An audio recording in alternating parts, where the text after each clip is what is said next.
Hello everyone, welcome on my channel study 100.1 पर। तो आज का हमारा टॉपिक है इंडियन ज्योग्राफी में यमुना नदी तंत्र। तो आज हम बात करने वाले हैं यमुना नदी तंत्र के बारे में, जिसमें हम टॉपिक पढ़ेंगे कि यमुना नदी का उद्गम कहाँ से होता है, इसकी सहायक नदी का कौन सी है, पौराणिक स्रोत क्या क्या है, इसके सांस्कृतिक महत्व क्या है, और यमुना नदी में प्रदूषण किस प्रकार फैल रहा है। तो इन सभी के बारे में हम डिस्कस करने वाले हैं। तो चलिए स्टार्ट करते हैं यमुना रिवर सिस्टम को। तो ये है भारत के भूगोल का वेरी वेरी इंपॉर्टेंट चैप्टर है और कई सारे क्वेश्चन इससे पूछे जाते हैं। चलिए स्टार्ट करते हैं यमुना नदी तंत्र को। तो यमुना भारत की एक महत्वपूर्ण नदी है। क्योंकि भारत को नदियों का देश कहते हैं, तो भारत में हर राज्य में लगभग अनेक प्रकार की छोटी बड़ी नदियां पाई जाती हैं। इन्हीं में से एक है यमुना नदी। तो यमुना नदी एक सबसे बड़ी सहायक नदी के रूप में भी देखने को मिलती है, इसलिए इसका भारत की नदियों में विशेष महत्वपूर्ण स्थान है। तो अब बात करते हैं इसकी भौगोलिक स्थिति के बारे में। तो इसका उद्गम स्थल क्या है? तो इसका उद्गम स्थल, तो यमुना का उद्गम स्थल उत्तराखंड में स्थित गढ़वाल हिमालय की बंदरपूछ की पहाड़ी श्रेणी से होता है। कहाँ से होता है? उत्तराखंड में बंदरपूछ पहाड़ी श्रेणी से यमुना नदी का उद्गम होता है और यह गंगा नदी की सबसे बड़ी सहायक नदी है। यमुना नदी किसकी सहायक नदियों में से एक है? तो यह गंगा नदी की सबसे बड़ी सहायक नदी है और पूरे भारत में सबसे बड़ी सहायक नदी है। इतनी बात आपको क्लियर हो गई होगी। तो यमुना नदी की लंबाई 1370 किलोमीटर के लगभग है। कितनी है? 1370 किलोमीटर के लगभग है। और इसकी समाप्ति कहाँ होती है? तो प्रयागराज इलाहाबाद में इसकी समाप्ति होती है, जहाँ पर यह गंगा नदी से जाकर मिलती है। किससे संगम करती है ये? गंगा नदी से जाकर संगम करती है। तो इलाहाबाद संगम में इसका मिलन होता है गंगा नदी से। तो इसी प्रकार यह गंगा नदी की सबसे बड़ी सहायक नदियों में से एक बन जाती है और भारत की सबसे बड़ी सहायक नदी भी यह कहलाती है। अब बात करते हैं यमुना की सहायक नदी के बारे में। तो यमुना की कौन कौन सी सहायक नदी हैं? तो सबसे पहले आपको पता चल ही गया होगा कि यह गंगा की सबसे बड़ी सहायक नदी है, जो यमुनोत्री उत्तरकाशी से 30 किलोमीटर उत्तर तक गढ़वाल में वहां से ये निकलती है और प्रयागराज इलाहाबाद में इसका मिलन हो जाता है। अब बात करते हैं इसकी सहायक नदियों के बारे में। तो यमुना नदी की जो सहायक नदी हैं वे कौन कौन सी हैं? चंबल, सेंगर, छोटी सिंध, बेतवा और केन। ठीक है, तो ये यमुना की प्रमुख सहायक नदियां हैं। तो यमुना नदी की जो सबसे बड़ी सहायक नदी है वह है चंबल नदी। तो यह चंबल नदी मध्य प्रदेश से होकर आती है और यह कहाँ मिलती है? उत्तर प्रदेश में इटावा जिले के पास यमुना नदी से आकर मिलती है। इतनी बात क्लियर हो गई होगी। तो यमुना नदी की सहायक नदियाँ कौन कौन सी हैं? चंबल, सेंगर, छोटी सिंध, बेतवा और केन यमुना की सहायक नदियां हैं। अब बात करते हैं यमुना नदी के प्रवाह क्षेत्र के बारे में। तो पश्चिम हिमालय से निकलकर उत्तर प्रदेश हरियाणा क्षेत्र की सीमा के सहारे यह 152 किलोमीटर का सफर तय करके ये कहाँ आती है? सहारनपुर के मैदानी क्षेत्र में आती है। फिर यह दिल्ली आगरा से होती हुई इलाहाबाद गंगा नदी में जाकर मिलती है। आप इसमें देख रहे होंगे इस इमेज में मैप के द्वारा। तो इसका उद्गम कहाँ से हो रहा है? उत्तराखंड के बंदरपूछ पहाड़ी से होता है। ये जो पॉइंट देख रहे हैं ये है इसका उद्गम क्षेत्र। तो यही है बंदरपूछ की चोटी। उसके बाद यह आगे बढ़ती हुई देहरादून वाले क्षेत्र से होती हुई यह दिल्ली हरियाणा और उत्तर प्रदेश के बॉर्डर के किनारे होती हुई मथुरा, आगरा होती हुई इटावा, हमीरपुर और ये प्रयागराज में जाकर मिल जाती है। प्रयागराज में यह संगम करती है गंगा नदी से, वहीं इसकी समाप्ति होती है और यह गंगा नदी में मिलकर आगे बढ़ जाती है। तो यमुना नदी के किनारे बसे हुए प्रमुख शहर कौन कौन से हैं उनको जानते हैं। तो सबसे पहला है प्रमुख शहर कौन सा है? दिल्ली है, जो भारत की राजधानी है। फिर है मथुरा, जो कि ब्रज क्षेत्र से आती है। उसके बाद है आगरा। ठीक है, आगरा वेरी वेरी इंपॉर्टेंट है। जो ताजमहल है वह किस नदी के किनारे बना हुआ है? तो वह यमुना नदी के किनारे ही बना हुआ है। Very very important. क्लियर। उसके बाद है इटावा, फिर हमीरपुर, और लास्ट में है इलाहाबाद, जो आज का प्रयागराज बन चुका है। तो ये यमुना नदी के प्रमुख बड़े शहर हैं जो यमुना नदी के किनारे बसे हुए हैं। तो आपको मैप के द्वारा अच्छे से क्लियर हो गया होगा कि उद्गम कहाँ से होता है और इसकी समाप्ति कहाँ होती है। तो एक बार और हम मैप को देख लेते हैं। तो यह है उत्तराखंड के बंदरपूछ पहाड़ी चोटी से निकलकर देहरादून होती हुई कहाँ आती है? यह दिल्ली, मथुरा, आगरा, इटावा और हमीरपुर होती हुई प्रयागराज में जाकर मिल जाती है। क्लियर। अब बात करते हैं यमुना नदी के पौराणिक स्रोत के बारे में। तो भुवन भास्कर, सूर्य इसके पिता, मृत्यु के देवता यम इसके भाई, और भगवान श्री कृष्ण इसके परि स्वीकार्य किए गए हैं। ठीक है। तो जो यमुना नदी है, पौराणिक स्रोतों के अनुसार यमुना के भाई किसको माना जाता है? यम को माना जाता है, जो कि यमराज के नाम से जाने जाते हैं। और भगवान श्री कृष्ण को पौराणिक स्रोत में इसलिए जोड़ा गया है कि जो श्री कृष्ण है उनका जो सारा जीवन है यमुना नदी के किनारे व्यतीत हुआ है। क्लियर। तो इस प्रकार से पौराणिक स्रोत इसके जुड़े हुए हैं। जहाँ भगवान श्री कृष्ण ब्रज संस्कृति के जनक कहे जाते हैं, वहाँ यमुना इसकी जननी मानी जाती है, ब्रज क्षेत्र की। ठीक है। तो ये है इसके पौराणिक स्रोत। उसके बाद है आधुनिक प्रवाह। जो यमुना नदी का आधुनिक प्रवाह है उसको जानते हैं। तो वर्तमान समय में सहारनपुर जिले के फैजाबाद गांव के निकट मैदान में आने पर यह 65 मील तक बढ़ती हुई हरियाणा के अंबाला, करनाल जिलों को उत्तर प्रदेश के सहारनपुर और मुजफ्फरनगर से अलग करती है। एक तरीके से क्या करती है यमुना नदी? उत्तर प्रदेश और हरियाणा का बॉर्डर बनाती हुई आगे बढ़ती है। तो इसके हम देखें तो पश्चिमी क्षेत्र में कौन सा राज्य देखने को मिल जाएगा? वो हमें हरियाणा देखने को मिल जाएगा। और दक्षिण पूर्वी क्षेत्र में हमें कौन सा देखने को मिल जाएगा? तो उत्तर प्रदेश हमें देखने को मिल जाएगा। जो कि यमुना नदी क्या करती है? इन दोनों राज्यों को अलग करती हुई आगे बढ़ती है। तो इस भूभाग में मस्कर्रा, कंट, हिंडन और सभी नामक नदियां मिलती हैं। तो ये छोटी छोटी नदियां हैं जो क्या करती हैं? यमुना में आकर मिल जाती हैं। इसी कारण इसका आकार काफी बड़ा हो जाता है। ठीक है। तो मैदान में आते ही यमुना नहर दो भागों में बढ़ जाती है, एक तो पूर्वी नहर और एक पश्चिमी नहर।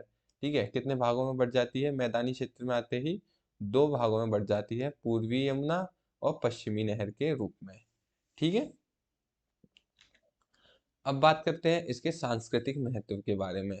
यमुना नदी के सांस्कृतिक महत्व। तो भारतवर्ष की सर्वाधिक पवित्र और प्राचीन नदियों में से एक है। ठीक है। कैसी है? गंगा के बाद जो प्राचीन नदियों में से एक मानी जाती है वह यमुना नदी है। यमुना और गंगा दो आपकी पूर्ण भूमि में ही आर्यों की पुरातन संस्कृति और गौरवशाली का रूप बना है।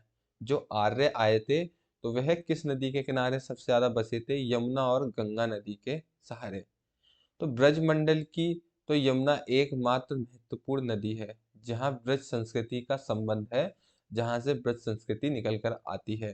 तो यमुना नदी किसका केंद्र बनती है? ब्रजमंडल का केंद्र बनती है, याद रखिएगा। तो यमुना को केवल नदी कहना सही नहीं रहेगा। मैं आपको एक बात और बता दूं, यमुना नदी का एक अन्य नाम भी है। इसका क्या नाम है? कालिंदी इसका एक अन्य नाम है। इस यमुना नदी को किस नाम से जानते हैं? कालिंदी नदी के नाम से जानते हैं। ठीक है। याद रखिएगा, वेरी वेरी इंपॉर्टेंट है, एग्जाम में पूछ लेता है कि यमुना नदी का अन्य नाम क्या है? तो कालिंदी इसका अन्य नाम है। तो यह है ब्रज संस्कृति की सहायक, इसकी दीर्घकालीन परंपराओं की एक प्रेरक और यहाँ की धार्मिक भावनाओं का प्रमुख आधार है। तो ये क्या है? ब्रज संस्कृति का आधार है, दीर्घकालीन परंपराओं का यह आधार है। ठीक है। कई धार्मिक कार्य यमुना नदी के किनारे भी होते हैं, इसलिए इसका सांस्कृतिक महत्व काफी बढ़ जाता है। तो आखिर में बात करते हैं हम यमुना के प्रदूषण के कारण। तो सबसे पहले हमें कारण देखने को मिलता है औद्योगिक कारण, इंडस्ट्रियल प्रदूषण जिसे हम कहते हैं। ठीक है, तो यमुना नदी हरियाणा से होती हुई दिल्ली में प्रवेश करती है तथा हरियाणा में यमुना के किनारे अव्यवस्थित सोनीपत जिले में कई औद्योगिक इकाइयां विद्यमान हैं। ठीक है, कई इंडस्ट्रियां इस नदी के किनारे बनी हैं जो यमुना के जल को प्रदूषित करती हैं। यानी जो इन इंडस्ट्रियों से जो वेस्ट निकलता है, प्रदूषण निकलता है, वह सीधा यमुना नदी में प्रवाहित कर दिया जाता है, जिस कारण यमुना नदी काफ़ी प्रदूषित हो गई है। तो उर्वरकों, प्लास्टिक और अन्य रंजक पदार्थ यमुना नदी को प्रदूषित कर रहे हैं और अमोनिया का उपयोग एक औद्योगिक रसायन के रूप में किया जाता है।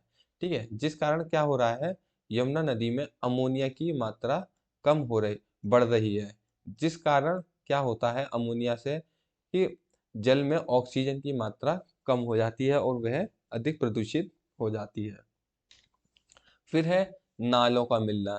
तो पीने के पानी और सीवेज या औद्योगिक कचरे को प्रवाहित करने वाले दो नालों जो एक की सोनीपत में है, जो अक्सर ओवरफ्लो के कारण ही फैलता रहता है। और किस में फैलता है जाकर, यह सीधा यमुना नदी में जाकर गिरता है।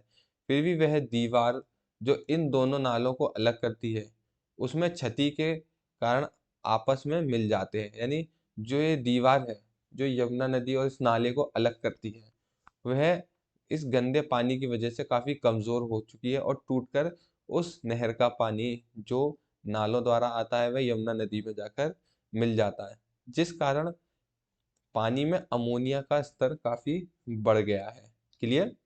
तो यही है अमोनिया का बढ़ना और जल का प्रदूषित होना। अब है अमोनिया प्रदूषण। तो अमोनिया का स्तर कुछ स्थानों पर 7.3 पार्ट्स प्रति मिलियन, जिसे पीपीएम के नाम से भी जाना जाता है, वह बढ़ गया है। कितना बढ़ गया है? 7.3% बढ़ गया है। ठीक है, तो जब जल में अमोनिया की सांद्रता दिल्ली जल बोर्ड यानी दिल्ली बोर्ड ऑफ डीजेबी, इसे क्या कहते हैं, डीजेबी के नाम से जाना जाता है, दिल्ली जल बोर्ड निगम को, की उपचार क्षमता कितनी है, 0.9 पीपीएम से अधिक हो जाती है, तो जल उपसंचार संयंत्रों का जल के उत्पादन को या तो बंद कर दिया जाता है या फिर इसे कम कर दिया जाता है। कहने का मतलब यह है कि जो जल में अमोनिया की मात्रा है वह कितनी होनी चाहिए, 0.9 पीपीएम होनी चाहिए, लेकिन यह कितनी बढ़ चुकी है, 7.3 बढ़ चुकी है। यदि अगर इसकी मात्रा ज़्यादा हो जाती है तो या तो इसका उत्पादन बंद कर दिया जाता है या उसका उत्पादन कम कर दिया जाता है। तो भारतीय मानक ब्यूरो उसके हिसाब से, यानी ब्यूरो ऑफ इंडियन स्टैंडर्ड, जिसकी फुल फॉर्म है, शॉर्ट फॉर्म है बीआईएस, के अनुसार पीने के पानी में अमोनिया की स्वीकार्य अधिकतम कितनी होनी चाहिए, 0.5 पीपीएम होनी चाहिए। ये क्या है, पीने के पानी की अधिकतम सीमा होनी चाहिए जिसमें अमोनिया हो, 0.5 पीपीएम होनी चाहिए। इतनी बात आपको क्लियर हो गई है। लेकिन यह बढ़कर कितनी हो जाती है, कभी कभी 7.3% तक बढ़ जाती है। अब बात करते हैं अमोनिया के उच्च स्तर का प्रभाव। तो अमोनिया जल में ऑक्सीजन की मात्रा को कम कर देती है। यह नाइट्रोजन के ऑक्सीकरण रूप को परिवर्तित कर देती है, जिससे जल में जैव रासायनिक ऑक्सीजन मांग बढ़ जाती है, यानी बायोकेमिकल ऑक्सीजन डिमांड बढ़ जाती है। यदि जल में अमोनिया की मात्रा 1 पीपीएम से अधिक हो तो यह जल मछलियों के लिए जहरीला हो जाता है। 1 पीपीएम से अधिक यदि अमोनिया हो जाता है तो वह मछलियों के लिए हानिकारक होता है। मनुष्य द्वारा 1 पीपीएम या उससे ऊपर के अमोनिया स्तर वाले जल के दीर्घकालीन अंतर्ग्रहण से आंतरिक अंगों को नुकसान होता है। यानी 1 पीपीएम से अधिक अगर अमोनिया है और वह काफ़ी अधिक समय तक रखा हुआ है, यदि मनुष्य उस पानी को यूज़ करता है तो वह आंतरिक अंगों को नुकसान पहुंचाता है। तो ये थे अमोनिया के प्रभाव। तो अब बात करते हैं इसके समाधान के बारे में। तो जल में 4 पीपीएम तक अमोनिया के स्तर को उपचारित करने हेतु जल उपसंचार संयंत्रों में ओजोन आधारित इकाइयां स्थापित की जानी चाहिए। पीने योग्य पानी और सीवेज के पानी के लिए अलग अलग पाइपलाइन बिछानी चाहिए। उसके बाद राष्ट्रीय हरित अधिकरण यानी नेशनल ग्रीन ट्रिब्यूनल द्वारा गठित यमुना निगरानी समिति के अनुसार नाली पाइपलाइन बनाने के लिए फास्ट ट्रैक स्वीकृति प्रदान की जानी चाहिए। उसके बाद वर्ष 2020 की शुरुआत में समिति ने जल मंत्रालय से यमुना नदी में अधिक स्वच्छ जल यानी फ्रेश वाटर उपलब्ध कराकर इसे पुनर्जीवित करने हेतु उत्तराखंड, हिमाचल प्रदेश, हरियाणा, दिल्ली और यूपी के मध्य हुए वर्ष 1994 के जल बंटवारे संबंधी समझौते पर पुनः कार्य करने की सिफारिश की थी। कब की थी? 2020 में। तो यानी इन सभी राज्यों से क्या कहा गया था कि यमुना नदी को स्वच्छ करने के लिए कई सारे कार्य किए जाने चाहिए। तो 2020 में इसकी मांग फिर से उठाई गई थी। तो इस प्रकार से क्या किया जा सकता है, यमुना नदी को साफ करने का समाधान किया जा सकता है। तो ये थी यमुना नदी तंत्र। उम्मीद है आपको पूरा यमुना नदी तंत्र अच्छे से क्लियर हो गया होगा और वीडियो भी आपको काफ़ी अच्छा लगा होगा। यदि वीडियो आपको अच्छा लगे तो प्लीज़ लाइक कीजिएगा, कमेंट कीजिएगा और चैनल को सब्सक्राइब ज़रूर कर दीजिएगा। धन्यवाद।